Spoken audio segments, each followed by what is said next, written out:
So our message this afternoon is hope amid a deadly storm. इसलिए आज का हमारा संदेश है आशा एक घातक स्टॉर्म के बीच में।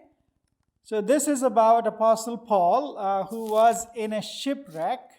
और ये पौलुस प्रेरित के बारे में है जो शिपरेक के बीच में था। And this story is narrated to us by Dr. Luke. और ये कहानी वचन में हम पढ़ते हैं जो लिखी गई एक डॉक्टर लूक के द्वारा, Who wrote the book of Acts as well as the Gospel according to Luke. जो पाया जाता है प्रेरितों के काम में 27 और 28 में। And so let's look into book of Acts chapter 27 and flowing into chapter 28, the last chapter of the book of Acts. और ये हम देखेंगे प्रेरितों के काम 27 अध्याय में और 28 अध्याय में जो आखिरी अध्याय है इस पुस्तक का। Anybody wants to read a couple of verses? This is the whole chapter. It's a long narrative, but if you want to read some of it, that will be great. Let's begin with verse 1. So a little bit of background of this journey that Luke portrays for us. और ये जो यात्रा लूका ने हमें तस्वीर दी है इसमें In chapter 25 and chapter 26 of the Acts of the Apostles, प्रेरितों के काम 25 और 26 अध्याय में Apostle Paul was arrested for his preaching. और पौलुस प्रेरित को प्रचार के कारण उसको बंदी बना लिया गया था। He was brought to the court of King Agrippa. और उसको अग्रिप्पा राजा के कोर्ट में लाया गया। Very boldly he proclaimed the gospel to Agrippa, और बड़े हियाव के साथ उसने परमेश्वर के सुसमाचार को to सुनाया। the extent that Agrippa was saying to him, "Do you want to convert me too?"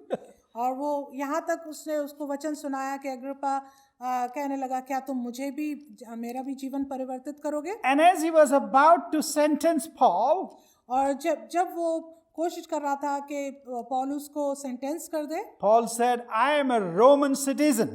पौलुस ने कहा मैं रोमी नागरिक हूँ, I have rights. मेरे पास अधिकार हैं And so only Emperor Caesar can decide my fate."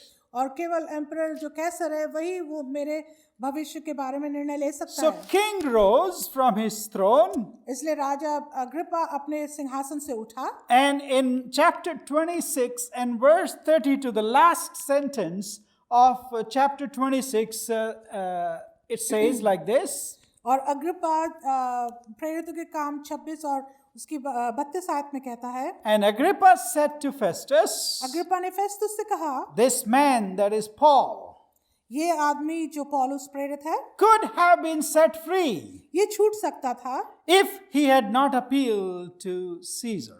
यदि इसने कैसर की दुहाई ना दी होती तो। So now King Agrippa has decided इसलिए अब राजा अग्रिप्पा जो है वो निर्णय लेता है that Apostle Paul's case will be decided by the emperor. कि अब जो है पौलुस प्रेरित का जो केस है वो अब एम्परर पूरा करेगा। So he was ordered to go to Rome in Italy. इसलिए अब उसको आदेश मिला कि वो रोम में जाए, इटली में। He was put on a ship, उसको एक जहाज पर डाल दिया and गया that is the narrative that begins from chapter 27 verse 1 onward. और यही कहानी है जो 27 अध्याय में दी गई है। Have a look at this map on the screen, आप इस स्क्रीन पे इस नक्शे को देखें and you will see this is where Jerusalem is, this is where Israel is, where Paul was serving and preaching. तो आप देखेंगे यहाँ जेरूसलम है और यहाँ पर पौलुस जो है प्रचार कर रहा है। And from a port called Caesarea Maritima, or the maritime Caesarea or Caesarea, he was ordered to board a ship and then sail to Sidon. और उसको कैसरिया के जो तट पर है वहाँ पर उसको जहाज में रखा गया कि वो सिडोन की तरफ जाए। And from there, this is the route they took to all the way to Rome in Italy. और फिर वो उन्होंने ये रास्ता लिया अपनी यात्रा को पूरा करने के लिए इटली जाने के लिए। And you would see that instead of going all the way to this place, which could have been easier for them, they took rather this southward route. और वो आप देख सकते हैं कि वो छोटा रास्ता ले सकते थे, लेकिन वो साउथ का रास्ता लेकर गए। So after Myra, इसलिए मायरा के बाद they changed course, उन्होंने रास्ता दिशा बदली, and the reason they changed course was because of the weather conditions. और उन्होंने अपने रास्ते को बदला क्योंकि उस समय जो था वो वेदर ठीक नहीं These था, are the eastern winds that were blowing, और ईस्टर्न हवा उस समय चल रही थी and they were going west. और वो वेस्ट की तरफ जा रही थी। In those days, the boats had no motors, और उस समय में जहाज में कोई मोटर नहीं थी, no power, उसमें कोई ताकत भी no नहीं थी, nuclear engines. उसमें कोई ऐसा न्यूक्लियर इंजन All नहीं they depended was on the currents of the water था, और जिस पर वो निर्भर करते थे वो पानी का बहाव था and the direction of the wind. और हवा की दिशा। Now, as you would see, that because of the weather conditions and the winds not being in favor of them, और क्योंकि उस समय जो वेदर की कंडीशन ठीक नहीं थी और हवा भी उनके विपरीत चल रही थी, they thought they will hide and go south of these islands तो of Crete. उन्होंने क्रेत के टापू के पास छुपना मंजूर किया, So that they would be saved from the easterly winds. ताकि वो हवा के बहाव से बच जाएं। But then there was something that happened that their ship was wrecked somewhere near. लेकिन कुछ ऐसा हुआ कि उसके आसपास उनका जहाज जो था वो तबाही में चला गया, And they ended up in this small island of Malta. जिसके कारण वो माल्टा के टापू पे चले गए। That's what is referred to in chapter 28 of the book of Acts. और यही हम देखते हैं प्रेरितों के काम 28 अध्याय में, The ship was wrecked. और जहाज की बड़ी तबाही हुई, All that they had was lost, और जो कुछ उनके पास था उन्होंने खो दिया, but their lives were saved. पर उनका जीवन बच गया। All 276 of them. और जितने लोग उसमें थे करीब 276 सब बच गए, And they finally made it to Rome. और वो जाके रोम तक पहुंच गए। So this is a very interesting narrative that we find, and this is called actually by some of the scholars who know about the maritime, who know about ships and sailing. They tell us that Luke's narrative is one of the best narratives that we have in history. और ये जो आपने पूरी इसकी यात्रा के बारे में आपने देखा, जो लूका ने बड़ी सुंदर तस्वीर हमको दिखाई है, ये हम जो स्कॉलर्स हैं वो कहते हैं ये अब तक का सबसे सुंदर विवरण है जो लूका ने हमें दिया। Very detailed. और बहुत ही गहराई से, All the places that he mentions have been found. और जो भी नाम जगहों के दिए वो सारी जगहें मिली हैं। In fact, there is an interesting book written by James Smith. और यहाँ तक कि एक बड़ी दिलचस्प तरीके से एक किताब लिखी गई जेम्स स्मिथ के द्वारा, The Voyage and the Shipwreck of St. Paul. और जिसको बताया गया यात्रा और जहाज की तबाही पौलुस के समय में। He did a thorough research about these two chapters. और इन दो अध्यायों की जो प्रेरितों के काम 27 और 28 में दिया गया, उसको बड़े विस्तार से उन्होंने इसका वर्णन किया है। James Smith himself was a very experienced yachtsman और जेम्स स्मिथ जो थे वो बहुत ही ज़्यादा अनुभवी याटमैन थे, and also a great scholar. वो बहुत बड़े स्कॉलर भी थे। So he wrote his dissertation about St. Paul's voyage and the shipwreck of St. Paul. इसलिए उन्होंने बड़े विवरण के साथ पौलुस के इस यात्रा को और इस जहाज की तबाही के बारे में लिखा। And he detailed that everything that is written in this narrative of Luke has been found really in place, and everything details comes together if you talk to the people who have traveled the Mediterranean Sea. और उन्होंने इसमें वर्णन किया है कि जो जो जगहों का वर्णन उसमें किया है वो बिल्कुल सत्य पाई गई हैं। He confirms the accuracy of the narrative of Apostle Paul and that as it was written by Luke. और उन्होंने इस यात्रा को कंफर्म किया पौलुस से प्रेरित की जो लिखी गई लूक के द्वारा। Now Luke mentions to us, लूका हमारे लिए इसको बताते हैं, towards the very end of their shipwreck, और उनके जहाज की तबाही के काफी अंत के समय when तक, they had landed in Malta, जब वो माल्टा पर द्वीप पर पहुंचे, that there were 276 people on board. कि वहां पर 276 लोग उस जहाज पर चढ़े थे And there were two groups of people, और दो तरह के लोग थे वहां, the centurion and his soldiers, और सेंचुरियन और उसके सिपाही थे, and the prisoners. और वहां पर जो प्रिजनर्स थे वो भी थे। And the head of the prisoners was, I think, Apostle Paul. और मैं सोचता हूँ कि उन जो कैदी थे उनका जो लीडर था वो पौलुस था। The centurion who is responsible for a troop of 100 people. और सेंचुरियन जिसको जिम्मेदारी थी करीब 100 सैनिकों की। The centurion is called the centurion because he is responsible for 100 people. और सेंचुरियन को उसका नाम इसलिए दिया जाता है क्योंकि उसकी जिम्मेदारी है कई लोगों के ऊपर। So he had 100 soldiers with him probably or less, we do not know. और हो सकता है उसके पास कई 100 सैनिक हो। And then there were prisoners who were going to Rome. और कुछ कैदी भी थे जो रोम जा रहे थे। So out of all these great people and the pilot and the sailors and the navigational in charge and the experts, और जो कुछ भी इनके क्रू में था उनके साथ one man stands out, एक आदमी था जो अलग दिख रहा था, Apostle Paul. पौलुस प्रेरित।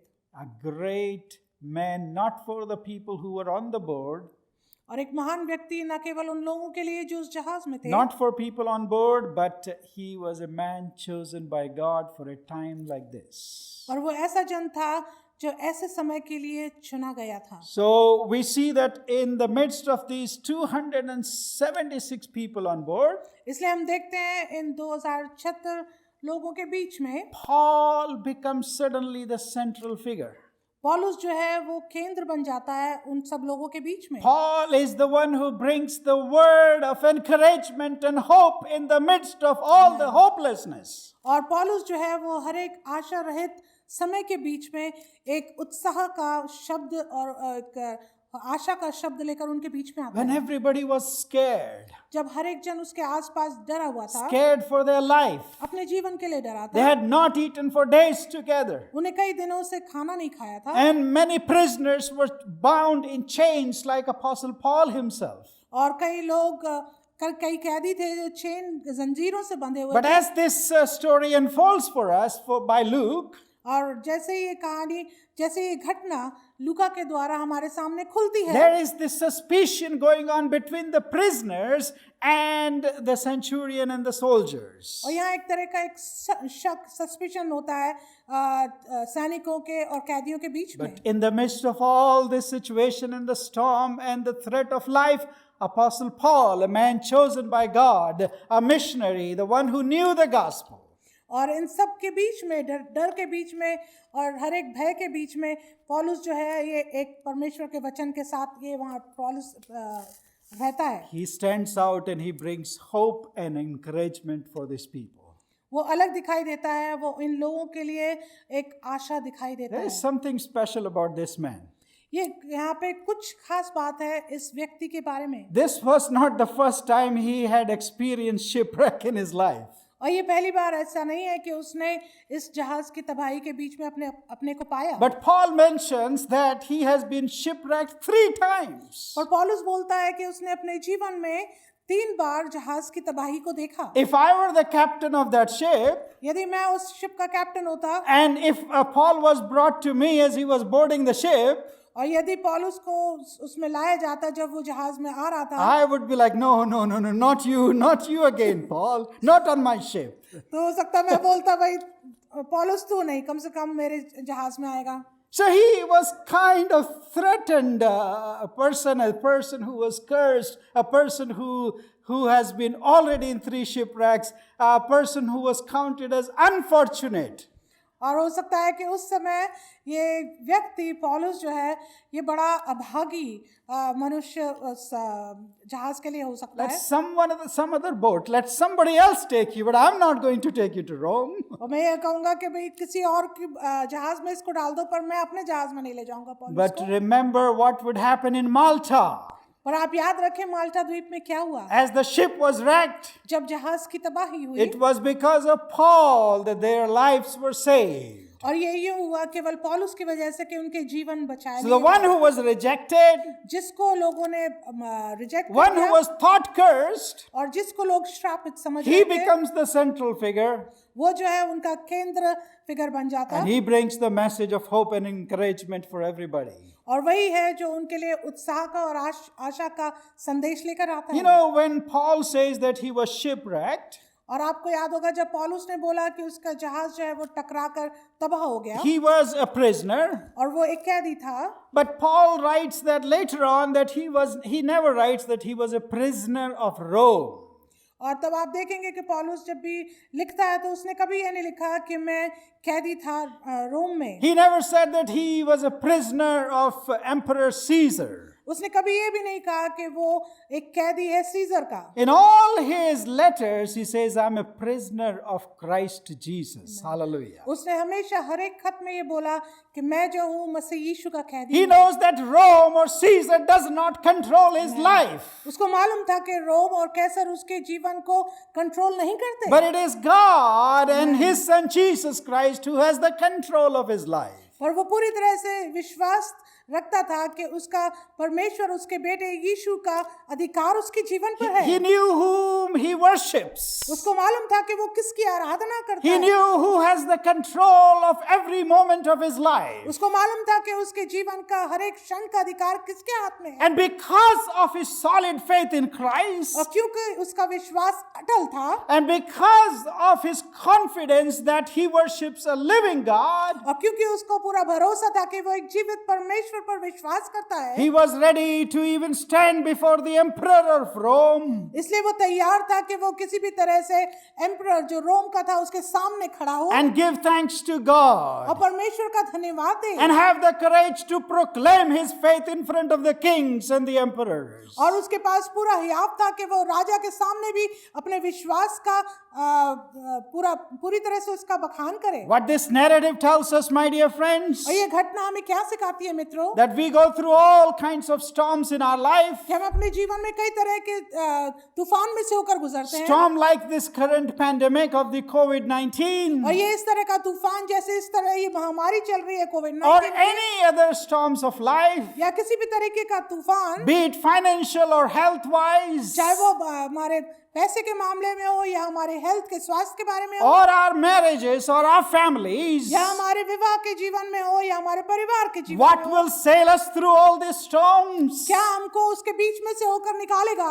is our faith in the Lord Hallelujah. Jesus Christ who has the control of our lives. वो हमारा विश्वास प्रभु यीशु मसीह के ऊपर जो हमारा जिसका अधिकार हमारे जीवन के हर एक क्षण का है। It is not kings and emperors. ये राजाओं के ऊपर और एम्परर्स के ऊपर नहीं है It is not the prime ministers or the presidents. या किसी प्रधानमंत्री और प्रेसिडेंट के लिए, It is not the political leaders किसी राजनीतिक लीडर के लिए भी who would नहीं, save us, जो हमें बचाएगा, because at best they are foolish क्योंकि वो मूर्ख हैं and selfish. और स्वार्थी हैं। But Paul says that I'm a prisoner of the Lord Jesus Christ. और पौलुस प्रेरित कहते हैं कि मैं कैदी हूँ प्रभु यीशु मसीह का। That means he is confident that his life is held safe in the hands of his God. इसका मतलब यह है कि उसे पूरा भरोसा है कि उसका जीवन सुरक्षित है परमेश्वर के हाथों में। And so therefore from this narrative, और इसलिए इस घटना के द्वारा हम देखते we हैं, learn at least three things. हम तीन बातों को सीखते हैं। Number one, पहली बात, they ignored Paul's warnings.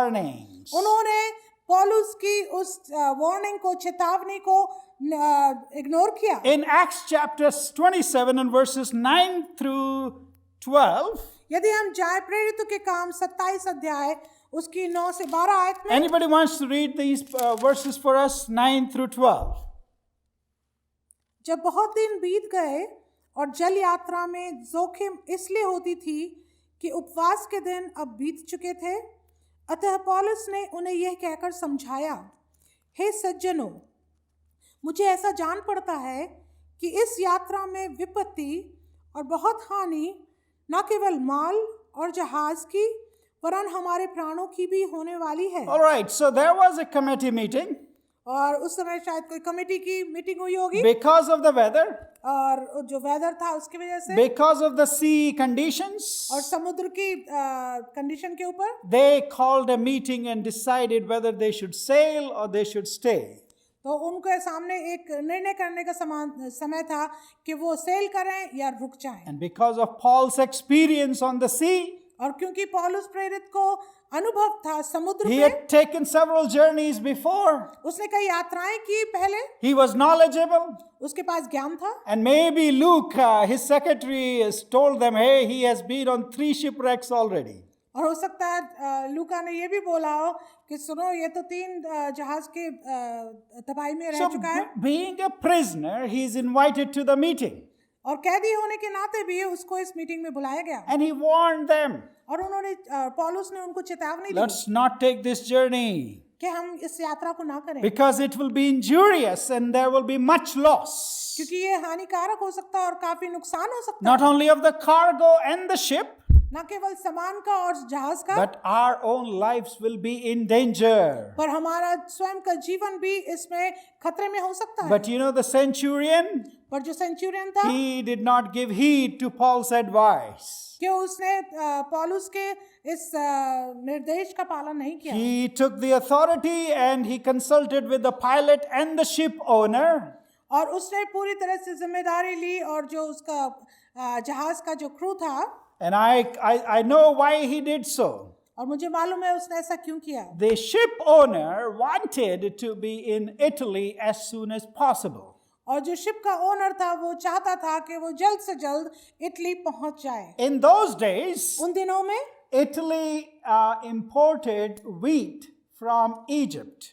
और इटली जो है उसमें गेहूं आता था मिस्र देश से। So during that time, इसलिए ऐसे समय में from the port of Alexandria in the north of Egypt, और मिस्र के उत्तर में अलेक्जेंडर जो तट है, many ships would sail full of wheat cargo, और बहुत से जहाज गेहूं से भरकर and they will travel this route, वो इस रास्ते को लेते, and they would reach Italy and sell the wheat and become rich. वो इटली ले जाकर उस गेहूं को इटली में उस गेहूं को ले जाकर बेचते और उसको धनी हो जाते। It was a big business for them. और ये बहुत बड़ा व्यापार The था उनके ship लिए। owner wanted to reach Italy as soon as possible इसलिए जो शिप का ओनर था वो जल्द से जल्द इटली पहुंचना चाहता to था earn some money पैसा कमाने के लिए and to spend the winter there और वहां पर शीतकाल को मनाए before he would come back to Egypt. इससे पहले कि वो वापस मिस्र में आए। So when he consulted with all these people on the ship, इसलिए जब उसने तमाम यात्रियों को जो उस जहाज में थे उनसे बातचीत की, his business concerns ignored the warning that Paul gave to them. तो उसका जो व्यापार की चिंता थी उसने पौलुस की इस चेतावनी को ध्यान नहीं दिया। And actually they wanted to spend the winter in Phoenix. और खास तौर से वो शीतकाल के समय को फिनिक्स में बिताना So when चाहते there थे। was this change to a larger grain ship here in Myra, इसलिए जब उन्होंने एक बड़े जहाज को गेहूं के लिए वहां पे पाया and the weather conditions changed around this time, और जब वेदर खराब हो गया, Paul said, let's not go any further. तो पौलुस ने कहा हम इसके आगे ना जाएं। Fair Havens is mentioned there if you read that chapter. और फेयर हेवन जो है उसका जगह का नाम लिया Cauda गया, is mentioned there. काउडा की का नाम लिया गया। They wanted to come and rest in Phoenix. और वो चाहते थे कि आराम करें फिनिक्स में, It was a much larger city क्योंकि वो बहुत बड़ा शहर था and a place of better beer for the sailmen. और सेलर्स के लिए हो सकता है वो अच्छी बियर मिलती है वहाँ। So they wanted to actually rest in Phoenix, but then the ship wrecked already before that. और वो फिनिक्स में आराम करना चाहते थे, लेकिन जहाज जो था वो पहले ही टकरा गया उससे पहले। So they would not listen to the warnings that Paul was giving them, और वो उस चेतावनी को नहीं सुनते थे जो पौलुस उनको दे रहा which था, led them to this disaster on the sea. जिसके कारण उनको समुद्र में इस तबाही का सामना करना पड़ा। My dear friends, मेरे मित्रों, many times in our lives, कई बार हमारे जीवन में we have a tendency to be the same way as these sailors and other people and the businessmen on the ship. और हमारी भी इस तरह की फितरत होती है मनुष्य होने के नाते, जैसी इस व्यापारी लोगों की थी। He was a God's man, he was a chosen man, a missionary. और ये परमेश्वर का चुना हुआ एक मिशनरी a था, preacher, the confident and the bold preacher of the gospel. ये प्रचारक था जो कि बहुत हियाव से परमेश्वर के सुसमाचार को सुनाता He था। brought a word of warning to them. उसने उनके सामने एक चेतावनी का They शब्द दिया ignored him completely. और उसके शब्द को किसी ने नहीं माना। Many times in our lives, कई बार हमारे जीवन में, on our life journeys, हमारे जीवन की यात्रा we में hear God's word through various people. हम कई लोगों के बीच में परमेश्वर के द्वारा लोगों के द्वारा वचन को सुनते And we हैं have a tendency to ignore those voices. और हम कई बार उन बातों को इग्नोर कर जाते हैं। We decide to do anyway our will, what will benefit us and what will bring us business, what will bring us profit and what will bring us prosperity. और कई बार हम इन चीज़ों को इग्नोर करके उन बातों पर ध्यान देते हैं कि क्या हमारे कार्य को बढ़ाएगा, किस चीज़ में हमें प्रॉफिट होगा। Ignoring the warnings of God's people, परमेश्वर के लोगों की उस चेतावनियों को भूलते हुए, ignoring the warnings of the God's word, परमेश्वर के वचन की चेतावनियों को इग्नोर करते हुए, we often set ourselves high हम अपने आप को कई बार ऊंचे पर रख देते हैं and we steer ourselves straight into the storms of life. और हम अपने आप को उस धारा में बहा देते हैं जहाँ पर तूफान है जीवन के। Have you ever done that? क्या आपने कभी ऐसा किया है? I have. मैंने किया है। And I have been through many storms. और मैं कई बार इन परेशानियों से, इन तूफानों से होकर Have you गुजरा हूं। ever gone against the will of God? क्या आप कभी परमेश्वर की इच्छा के विरुद्ध गए हैं? And because you ignored the warnings of God's word, और क्योंकि आपने परमेश्वर के वचन को इग्नोर किया है, you are found in the midst of a storm that threatens your life. तब आप अपने आप को उस तूफान के बीच में पाते हैं जिससे आपका जीवन कठिनाई में और नुकसान में होता है। And sometimes God brings us to those storms. और कभी परमेश्वर हमें उन तूफान में आने देता है And sometimes our disobedience brings us into these storms. और कभी कभी हमारी अनाज्ञाकारिता हमें इन तूफान के बीच में ला देती है। But do we learn from these experiences? That is the most important question, my dear friends. पर हम क्या इन अनुभवों से कुछ सीखते हैं? ये जरूरी बात है हमारे लिए। Maybe you are going through that storm right now as you hear the word of God. और हो सकता है आप उस तूफान में से अभी गुजर रहे हो जब आप इन शब्दों को सुनते हैं। And maybe the pandemic is like a storm for the whole world today. और हो सकता है ये जो महामारी है ये पूरी दुनिया के लिए एक बड़ी चेतावनी है। Maybe we have some shipmates like Apostle Paul in our midst. हो सकता है हमारे बीच में कुछ ऐसे लोग हों जो पौलुस की तरह हमारे जीवन में हो। Are we listening to those voices from them? क्या हम उन आवाजों को सुन रहे हैं? Or are we listening only to the famous people, to the captains and the centurions and all the great men and women of God? या फिर हम केवल उन प्रसिद्ध लोगों के बारे में सुन रहे हैं जैसे ये सेंचुरियन और दूसरे सैनिक थे और जो महान व्यक्ति और महिलाएं हैं इस जीवन में। May through this pandemic storm that we are going through, होने दे परमेश्वर के इस महामारी के बीच में से जब may हम we होकर निकल रहे हैं, learn to heed through the warnings of God's word. और काश हम परमेश्वर के वचन पर जो हमारे लिए दिया गया उस पर हम ध्यान करें। However insignificant that may be, चाहे वो कितना छोटा ही क्यों ना हो, however insignificant that may come from a person like Saint Paul. और चाहे वो कितना भी छोटा क्यों ना हो जैसा पौलुस प्रेरित था उस समय But if में, God is speaking, पर यदि अगर परमेश्वर बातचीत कर if रहा है, God is warning, यदि परमेश्वर चेतावनी दे रहा है, His warnings are very clear, my dear friends. उसकी चेतावनी बड़ी स्पष्ट है मेरे मित्रों। Paul said, पौलुस ने कहा not only the cargo न केवल जो कार्गो है and the ship, और जो समुद्र का जहाज but है, our very lives will be endangered. पर हमारा जीवन, हमारे पूरा जीवन भी खतरे में हो How सकता could है। he say that? वो क्यों कह सकता Not था? just because of his experience in worldly life, न केवल उसका जीवन अनुभव इस सांसारिक जीवन but में, he was a man of prayer. पर क्योंकि वो मनुष्य था प्रार्थना I का। believe God spoke those prophetic words through Apostle Paul for the whole ship. और मुझे पूरा विश्वास है कि पौलुस प्रेरित ने उस भविष्यवाणी के शब्दों को हर एक उस जहाज के लोगों को, यात्रियों के लिए दिया। But since they ignored, पर क्योंकि उन्होंने इग्नोर they किया, find themselves in not only a storm, तो उन्होंने न केवल अपने आप को उस तूफान में पाया, but ultimately a shipwreck. पर जहाज की तबाही को देखा। But let's move on. पर हम आगे चलते जाएं। Secondly, दूसरी बात, what should we do if we are in that kind of a storm today? हमें क्या करना है यदि हम उस तरह की तूफान में आज हैं? Getting rid of the extras. तो जो कुछ भी हमारे पास एक्स्ट्रा है उसको हम दूर करें। Getting rid of what is not necessary in our lives. हम उन सब को जो हमारे जीवन में जरूरी नहीं है In दूर करें। Acts chapter 27, और यदि हम जाए वचन में प्रेरितों के काम 27 में verse 18 through 19, उसके 18 और 19 आयत में this is what it says. यहाँ ये लिखा है, And since we were violently storm-tossed, और जबकि हम आंधी से हिचकोले खा रहे थे, they began the next day तो दूसरे दिन to jettison the cargo. वे जहाज का माल फेंकने लगे, And on the third day, और तीसरे दिन they threw the ship's tackle overboard तब उन्होंने अपने हाथों से जहाज का सामान भी फेंक दिया, with their own hands. अपने हाथों से। When neither sun nor stars appeared for many days, जब बहुत दिन तक ना सूर्य ना तारे दिखाई दिए, and no small tempest lay on us, और बड़ी आंधी चलती रही, all hope of our being saved was at last abandoned. तब अंत में हमारे बचने की सारी आशा जाती रही। So the loss of cargo, as Paul had predicted, और जैसे पौलुस ने चेतावनी दी थी उस जहाज के सामान के बारे had में, come upon them. वो उनके सामने आ पहुंची। Now there was a lot of wheat, the cargo on that ship.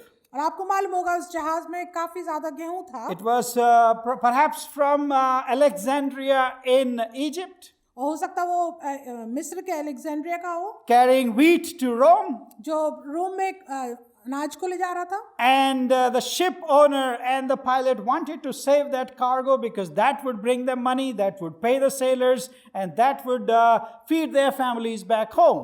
और जो उस जहाज के जो चलाने वाले थे वो उसको बचाना चाहते थे ताकि वो उसको बेचकर उससे पैसा कमाए, अपने घर वालों की सेवा It करें। was a precious cargo for them. और वो उनके लिए बड़ा बहुमूल्य सामान था जहाज में। Think of it, they had to throw it overboard अब आप याद करें, सोचे इस बारे में कि उनको उस सब को फेंकना to पड़ा, lighten the ship. उसको जहाज को हल्का करने I के लिए। don't know much about boats, मुझे ज्यादा नहीं मालूम जहाज के or बारे में, I know actually hardly anything about boats. और यहाँ तक कि मुझे शायद ही कुछ मालूम है। The only boats that I have been on are motorboats. और जिस भी जहाज में मैं बैठा हूँ वो केवल मोटर वाले जहाज But थे। I know this through the pictures and learnings और पर तस्वीरों के द्वारा और सीखने के द्वारा, that these boats without motorboats, जो बिना मोटर के होती हैं, without engines, बिना इंजन के होते हैं जहाज, they were very hard to control in a tempest. और ऐसे तूफान के बीच में ये बहुत मुश्किल होता था कि उनको कंट्रोल किया जाए। And they were not huge ships like we have them today. और ये बहुत बड़े जहाज नहीं होते थे जैसे आज हम So देखते हैं। there are currents underneath. उनके नीचे बहाव है पानी का, There are waves coming in that are threatening to sink the ship.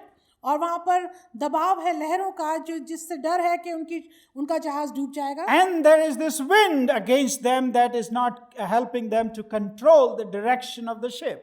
और उनके सामने हवा जो है विपरीत में चल रही है जिसके लिए मुश्किल है कि वो उस जहाज को कंट्रोल कर In सके। order to save the ship इसलिए जहाज को बचाने के लिए, from sinking, अब उसके डूबने से they have बचाने to के लिए, make it as light as possible. तो उनको उसको कम से कम सामान होना चाहिए ताकि वो हल्का कर सके। So they threw overboard the cargo, the wheat, or anything that was not necessary there. इसलिए जो कुछ भी उनके लिए जरूरत नहीं थी उस समय उसको उन्होंने फेंकना शुरू किया। But then it took 3 days. They sailed on the sea for 3 more days.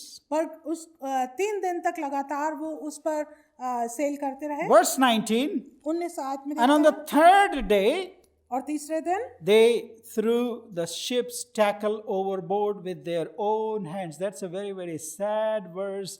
And Luke writes this in detail, saying with their own hands. और ये बहुत ही दुखदाई ये चीज लिखी गई है, और लूका ने बड़ी सफाई से बोला कि तीसरे दिन उन्होंने अपने हाथों से जहाज का साज सामान भी फेंक दिया। What is this tackle? और ये साज सामान क्या है? This was part of the ship.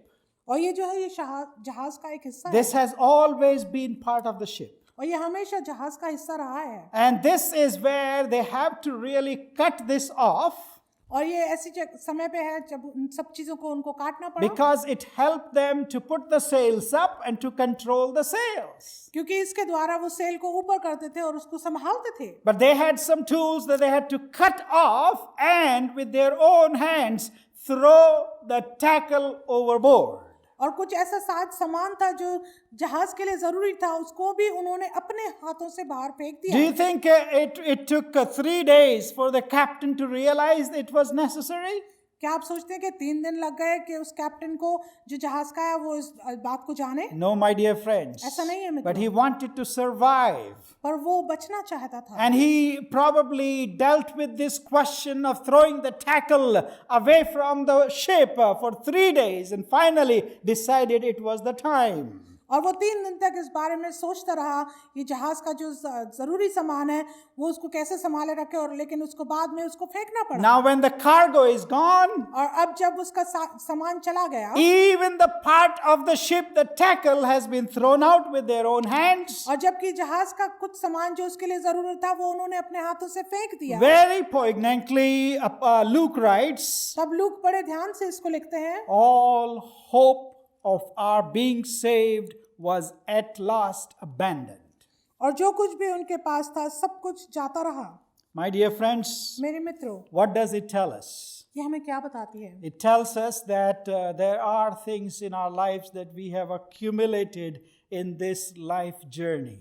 ये बातें हमें इस बात की ओर ले जाती हैं कि कई चीजें हमारे जीवन में हैं जो हम अपनी यात्रा में हमने उसको जमा कर लिया है। And right now the pandemic, the storm of pandemic that we all are going through, और इस समय ये जो तूफान, इस महामारी का जिससे हम होकर गुजर रहे हैं, is it reminding us? क्या ये हमें याद दिला रहा है? Is it forcing us to rethink? क्या हमको ये सोचने के लिए मजबूर Is कर it रहा है? forcing us to re-examine our cargo?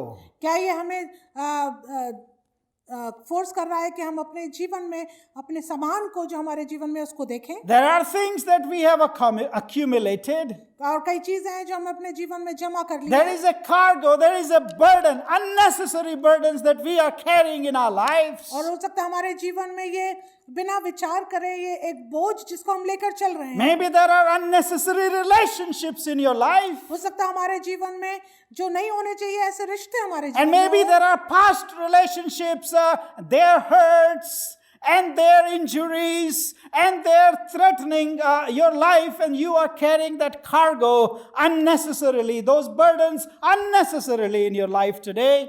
हो सकता है कि हमारे बीते समय का, हमारे भूतकाल का कई चीजें, चिंताएं, कई रिश्ते, कई बातें हमको बोझ की तरह हमारे जीवन में चल रही हों। May this pandemic, काश ये may महामारी, this storm काश ये तूफान help us हमारी मदद करे। look into our cargo, वो हम अपने जीवन में इस कार्गो को look देखें, into our lives, अपने जीवन में जांचें things we have accumulated, वो चीजें जो हमने जमा कर ली हैं, things we have been carrying unnecessarily in our lives over the past several years, कई चीजें जो हम अपने जीवन में लेकर चलते रहे हैं एक बोझ की तरह अपने कई things सालों से, that have become a burden, कई चीजें जो हमारे लिए बोझ बन गई हैं, things that we do not really need. कई चीजें जो हमें अपने जरूरी भी नहीं And है। I'm guilty of those things. और मैं भी इस बात के लिए गिल्टी हूँ। Maybe some of us are guilty physically of hoarding stuff in our lives, और हो सकता कई लोग अपने जीवन में कई चीजों को होल्ड करने के लिए गिल्टी हों, hoarding emotions in our lives, और अपने जीवन में भावनाओं को लिए हों, hoarding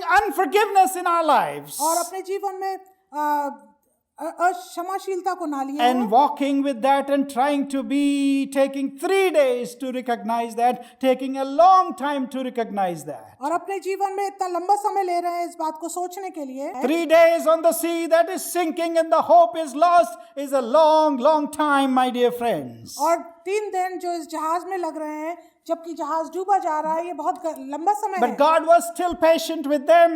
और परमेश्वर उनके लिए अभी भी बहुत पेशेंट है। God still saved their lives. परमेश्वर ने फिर भी उनके जीवन को बचाया। Even if you are taking longer to re-examine your cargo, यदि आप देर लगा रहे हैं अपने आप को जांचने के लिए, अपने सामान को जांचने के even if लिए, you are taking longer to decide for Jesus and to walk with Jesus, और यदि आप देर लगा रहे हैं प्रभु यीशु मसीह के लिए निर्णय लेने के लिए, I want to assure you that that God is still with you and God wants to be patient with you. तो मैं आपको आश्वस्त करना चाहता हूँ, भरोसा दिलाना चाहता हूँ कि परमेश्वर आज भी आपके साथ धैर्य रखे हुए But हैं। this time will not last forever. और ये समय ज्यादा दिन तक नहीं This रहेगा। storm will not last forever. ये तूफान ज्यादा दिन तक नहीं In रहेगा। a couple of weeks, we will be all done and maybe back to normal. और हो सकता है कई हफ्तों के बाद हम इन सब चीजों के ऊपर आ जाएं और हर चीज सामान्य हो And I जाए। don't want you to be walking with that cargo, with those emotions, with those unforgiveness in your lives and the unnecessary things of your life into the normalcy of life. और मैं नहीं चाहता कि आप इन सभी दर्द के साथ, इन सभी माफ करने वाली बातों को लेकर इस सामान्य में वापस चले जाएं। My dear friends, as long as we have time and the opportunity, मेरे मित्रों, जब तक हमारे पास ये समय है, let us overthrow into the sea, into the past, everything that is not necessary. तो आइए हम अपने जीवन से तमाम उन बातों को जो हमारे जीवन में जरूरी नहीं, उसको निकाल कर फेंक Even दें। the part of life, like a tackle that was part of the ship. यहाँ तक कि यदि कोई हमारे जीवन का हिस्सा है जो हमारे उसका साज है, Cut it off from our lives अपने जीवन से निकाल दें, with your own hands. अपने हाथों से। And there is a tool that God has given और us परमेश्वर ने हमें एक ऐसा यंत्र दिया है to cut those parts of our lives कि हम उन हिस्सों को अपने जीवन से दूर करें and our burdens और अपने बोझ and our cargoes और हमारा सामान and our tackles. और हमारा जो साज है, And that is sometimes the knife of forgiveness that God has given us. और ये सब चीजें तभी होंगी जब वो एक कैंची की तरह या एक चाकू की तरह हमारे जीवन से हम उसको काट सकें। Hallelujah. Hallelujah. Let us cut those things off और आइए हम इन सब चीजों को काट डालें and move ahead in this life और अपने जीवन में आगे बढ़ें, lighter, हल्के होकर। only with what is most necessary to glorify God in our lives. Amen. और हम अपने जीवन में केवल वही लेकर चलें जो जरूरी है परमेश्वर की महिमा के लिए। As a nation, एक राष्ट्र के नाते, as the world, इस दुनिया के होने के this नाते, storm that we are going through इस तूफान के बीच में जिसको may वो करने force लगे, the leaders, हो सकता काश हमारे जो लीडर्स हैं may force the powers to be, और जो भी पावर्स दिए गए, to rethink, उसको बार बार सोचें, to re-examine. वो वापस जांचें। Do we really need trillions of dollars to invest in the nuclear weapons and the weapons of mass destruction क्या हमें अभी भी $1 ट्रिलियन चाहिए कि हम न्यूक्लियर वेपन्स को बनाएं and not have enough ventilators to save lives? और काफी वेंटिलेटर्स ना हो लोगों की जान बचाने के And लिए, not invest in anything life-saving but only life-threatening on this planet? और ना केवल लोगों की जान बचाने के लिए लेकिन लोगों के नुकसान करने के लिए जो इस धरती पर है। This storm is telling us to re-examine our lives and throw away whatever is extra and unnecessary, my dear friend. तो ये तूफान हमें सिखा रहा है कि हम अपने जीवन से उन चीजों को निकाल दें जो हमारे जीवन में जरूरी नहीं है। Lastly, आखिरी बात, Paul brings hope amidst hopelessness. पौलुस जो है वो आशा लाते हैं आशा रहित समय में। When the cargo is gone, जब हमारे सामान चला गया when part of the ship, the tackle is thrown, और जब जीवन का साज भी चला you गया can't control your life, your boat, your sails. और हम अपने जीवन को अपने आप संवार नहीं सकते, All hope is dashed. सारी आशा चली In गई। verse chapter 27 and verse 20, it says that they were hopeless. और यदि हम प्रेरितों के काम 27 में देखें कि वो आशा रहित थे, And in verse 26, और उसके 22 आयत में और 26 आयत में they said, we must run aground on some island. वो कहते हैं कि हमें दूसरे जगह पर जाना चाहिए। And as they came near to the beach, और जब वो बीच पर आए, the captain or the centurion thought all these prisoners will abandon the boat and they will run away. तब उसने जो मल्ला था जहाज का वो ये सोचने लगा कि जितने कैदी हैं ये वहां पे उतर कर भाग जाएंगे। So he wanted to slaughter all the prisoners. तो इसलिए वो चाहता था कि जितने कैदी हैं उनको मार डाले। But then Paul पर तब पौलुस brings a message of hope, तब पौलुस उनके सामने एक आशा का संदेश लाता है of encouragement. और उत्साह का। And Paul urged them all to take, he said, everybody is not going to die, don't worry. और पौलुस उनको आशा देता है, कहता है कि तुम में से कोई भी नहीं मरेगा। He has been praying. वो प्रार्थना कर रहा था। You know, he could have chided them. He could have said that you didn't listen to me, guys, did you?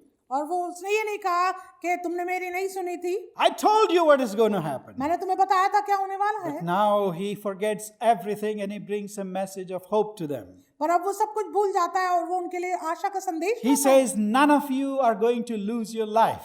और वो उनसे कहता है कि तुम में से कोई भी अपने जीवन को नहीं खोएगा, We will safely land on the ground. और हम बिल्कुल सुरक्षित पथरीली जगह पर पहुंचेंगे। And then he brings them a message of hope, और तब उनके सामने आशा का संदेश saying लाता है that we have some bread left, and he takes bread and he gives thanks to the Lord like Jesus used to do. And Paul says in verse 33 to 36, he ate that bread and he also gave to his fellow prisoners and fellow men on the boat. और वचन में लिखा है कि पौलुस ने कहा कि हमारे पास अभी भी रोटी बाकी है, इसलिए उसने रोटी को लिया और धन्यवाद देकर लोगों के साथ बांटा। And as they were distributing the bread, और जब वो रोटी को बांट रहे थे, that's when probably they counted the head, how many breads have to be distributed. And that's why Luke says there were 276 of them in verse 37. और रोटी बांटते समय उनको ध्यान आया कि वहाँ कितने लोग होंगे, और उस समय जैसे लूका लिखते हैं कि वहाँ पर 276 लोग थे जो बचे थे। All of them were saved. Later on you will see. और आप देखेंगे वचन में लिखा है कि जितने लोग थे 276 सभी बचाए गए। Breaking bread in the midst of hopelessness. और रोटी का तोड़ना आशा रहित समय में, Breaking bread and encouragement and hope in the midst of all when it is lost. और रोटी का तोड़ना और आशा देना सबके बीच में जब ऐसा लगता था कि सब कुछ नाश हो Who गया। can do that? ये कौन कर सकता है? Only a person who has a confidence that he belongs to the Lord and he has a message of the gospel for the world. Amen. और हर एक वही जन ऐसा कर सकता है जिसके पास आशा का संदेश हो और जो प्रभु यीशु मसीह पर विश्वास करता We हो। are running out of our time, और मेरे पास समय ज्यादा नहीं but है, I want to close quickly. What was the result? You can read later in Acts chapter 28. और मैं आपको बताना चाहता हूँ इसका परिणाम क्या हुआ जो प्रेरितों के काम 28 में पाया जाता है। Their lives were saved. None of them lost their lives. उनके जीवन बच गए, किसी का भी जीवन का नुकसान नहीं They हुआ। received favor from the native people when they landed in Malta. और जब वो माल्टा में पहुंचे तो वहाँ के निवासियों ने उनकी सहायता की। Paul actually had an amazing ministry in Malta Island. और पौलुस को एक बहुत ही सुंदर सेवकाई माल्टा द्वीप पर मिली। He healed many people. उसने कई लोगों को चंगाई दी, He preached the gospel. उसने सुसमाचार प्रचार किया। And when they were leaving, और जब वहाँ से निकल रहे after थे, evangelizing Malta, और जब उन्होंने संदेश पहुंचाया माल्टा the में, Maltans, they brought all kinds of provisions for these people as they caught another ship. और जब उन्होंने वहां से दूसरा जहाज पकड़ा तो माल्टा के लोगों ने उनको काफी सामान दिया। They supplied their journey needs for the rest of the journey. और जो उनकी बाकी की यात्रा थी, उनकी यात्रा की हर एक जरूरत चीज को पूरा किया। God wants to use His people who have confidence in Jesus Christ this way in the midst of this pandemic that we are going through, my dear friends. मेरे मित्रों, परमेश्वर अपने लोगों को इस तरह की परेशानी में, इस तरह की महामारी के बीच में अपने लोगों को इस्तेमाल करना चाहता है। But are you willing to let go of your cargo? पर क्या आप तैयार हैं अपने कार्गो को अपने जीवन से निकालने के Are लिए? you, would you want to be an instrument of hope and encouragement in the midst of this shipwreck that we are going through? क्या आप तैयार हैं अपने आप को एक ऐसा यंत्र बनाने के लिए जो आशा का और खुशी का संदेश लाए? May the Lord bless you as you hear and ponder on these words. परमेश्वर आपको आशीष दे जब आप इन शब्दों को सुनते और उन पर चिंतन मनन करते Let हैं। us pray. आइए हम प्रार्थना Heavenly करें। Father, we want to thank you for reminding us, Lord Jesus Christ is the center of our life and He controls our lives. So, Lord, help us to listen and obey and do not ignore the warnings of the Word or His people, and yield our lives to you and let go of the things that bog us down. And Lord, help us to be a people of encouragement for others. In the name of Jesus Christ our Lord we pray.